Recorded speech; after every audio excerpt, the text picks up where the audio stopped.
पावसाळ्यात किंवा थंडीमध्ये गरम गरम सूप पिण्याची मजाच वेगळी.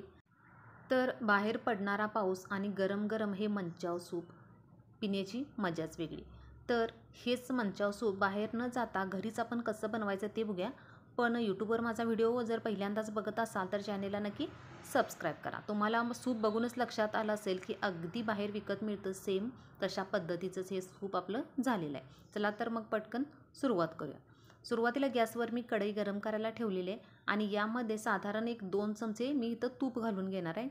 तुपाऐवजी तुम्ही तेल वापरलं तरी चालेल. आता तूप थोडं गरम झालेलं आहे. आता यामध्ये मी 1 चमचाभर आलं लसणाची पेस्ट घालून घेतलेली आहे. आता ही पेस्ट थोडीशी आपण यामध्ये परतून घेऊया, जेणेकरून याचा कच्चेपणा जाण्यासाठी थोडंसं परतून घेऊया. आता यामध्ये 1 मोठा कांदा मी चिरून घातलेला आहे. थोडासा बारीक करून घेतलेला आहे आणि मोठा 1 कांदा आपल्याला चिरून घालून घ्यायचा आणि थोडंसं याला आपण परतून घ्यायचं आहे. आता या कांद्यासोबतच थोडंसं मीठ देखील घालूया, म्हणजे कांदा आपला लवकर थोडासा भाजला जाईल.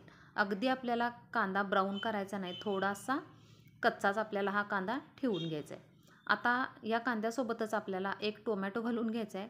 1 ढोबळी मिरची म्हणजेच सिमला मिरची देखील बारीक कट करून घालायची आणि इथं मी थोडा कोबीज देखील बारीक चिरून घेतलेला आहे, तो देखील घालून घ्यायचा. आणि आता या भाज्या आपल्याला लो गॅसवर 1-2-3 मिनिट छान अशा या तेलात किंवा तुपामध्ये आपल्याला परतून घ्यायचे. आता इथं तुम्ही तुमच्या आवडीच्या भाज्या देखील घालू शकता, जेणेकरून गाजर, मटार असं तुम्ही तुमच्या आवडीच्या कोणत्याही भाज्या तुम्ही यामध्ये वापरू शकता. आता साधारण 1-2-3 मिनिट झालेले आहेत. आता इथं मी 1 अर्धा चमचा मिरे पावडर घालून घेणार आहे.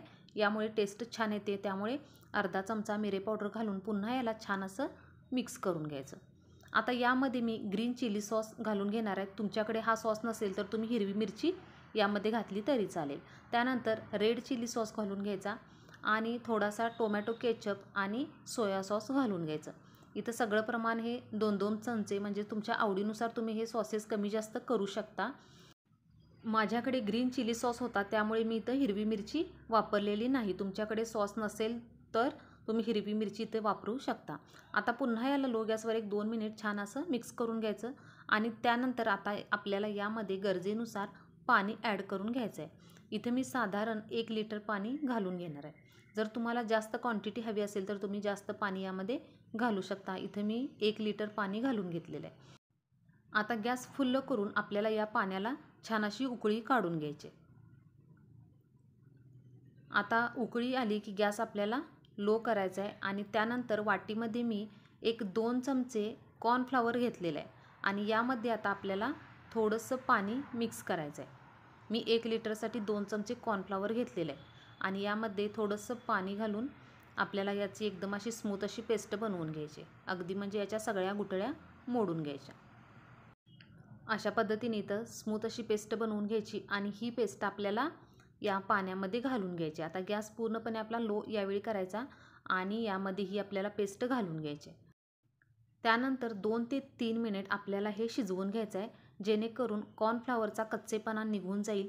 यासाठी आपल्याला 2 ते 3 मिनिट हे कॉर्नफ्लॉवर यामध्ये छान असं शिजवून घ्यायचं आहे आणि 2 ते 3 मिनिटानंतर तुम्ही बघू शकताय की अगदी हे आपलं मिश्रण थोडंसं दाटसर असं झालेलं आहे. जेवढी आपल्याला कन्सिस्टन्सी हवी आहे त्यानुसार आपलं हे सूप इथं तयार झालेलं आहे आणि याला जास्त वेळ अजिबात लागत नाही. हे सूप बनवायला जास्तीत जास्त 5 मिनिटातच हे आपलं सूप तयार होऊ शकतं आणि तुम्ही कधीही जेव्हा हवे तेव्हा तुम्ही हे अशा पद्धतीने, जर घरामध्ये भाज्या अवेलेबल असतील तर तुम्ही अशा पद्धतीने हे सूप पटकन बनवू शकता आणि प्रत्येक वेळी बाहेर जाण्याची देखील त्यामुळे गरज पडणार नाही.